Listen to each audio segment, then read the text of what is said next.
Hello, good evening guys. So, nasa tutorial 4 na tayo ngayon. Welcome. Sa tutorial 4, hindi muna tayo magko-code. Bali, magme-memorizing tayo. Alam ko, ayaw nyo ito, pero mas okay kung memorize nyo yung iba't ibang klase ng data types. Kasi kung di natin memorize, wala. Konti lang naman to, 4. Yun yung mga basic na data types. So, kapag sinabi kong integer, whole number, ayun, whole number.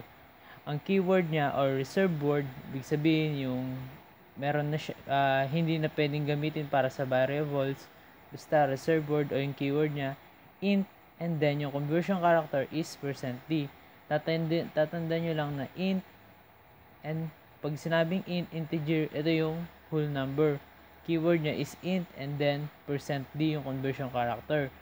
And then kapag floating point, ito naman yung mga may decimal. Sa whole number, ito yung mga 67, ganyan, 9, 10.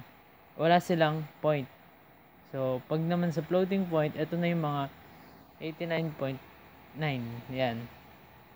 9.9 o kaya 67.8. Ito na yung mga may decimal points. Tapos, yung conversion character niya is %f. And then, yung keyword niya is float. Yung reserved words niya. Kapag naman character, ito yung mga single letter. At saka, kapag sabing character, nakapalob siya sa single quotation. Example is X. Isang letter lang. O kaya, H. Yan.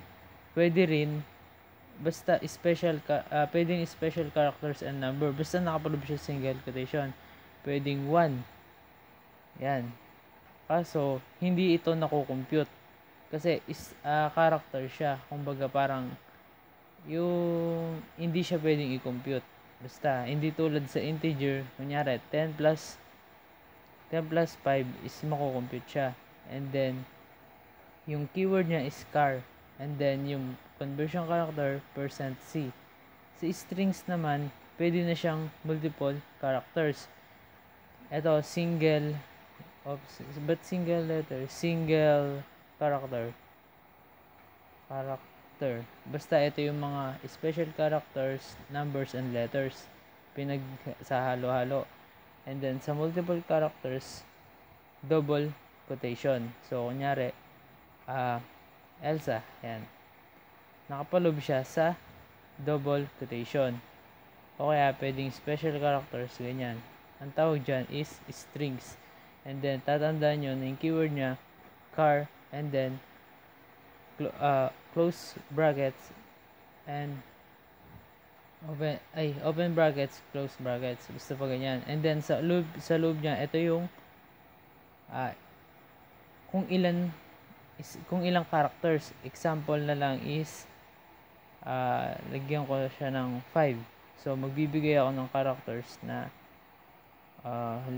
ilan ba yung 5? Hello. Yan. So 5 siya kasi 1, 2, 3, 4, 5. So sa loob nito kung ilan yung character sa strings.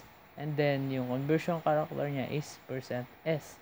So para mas madali nyo maintindihan, ito yung summarize niya. %d, int, yung keyword, integer, whole number, ibig sabihin, %f, floating point, with decimal point. So, %c, char, ito yung single character. Nakapalob siya sa single quotation. And then, %s, strings, nakapalob siya sa double quotation. And then, dito, kung ilan yung sa loob ng brackets, kung ilan yung character sa loob ng double quotation. And then may tinatawag tayong double, dodoble niya lang kasi may maximum na value para sa integer. Ewan ko hanggang ilan lang yung pwedeng i-compute mo. Pag sinabing double, dodoble niya lang yon. And then long, basta mahaba na siya. And then pag sinabing boolean, pinag-uusapan lang dyan true or false. Pero hindi natin masyadong gagamitin yon. Ito lang mga basic data types. So, may 4 na basic na data types. Ito yung integer, floating point, characters, and strings. Susunod, gagamitin na natin siya using the printf function and conversion character. So, thank you.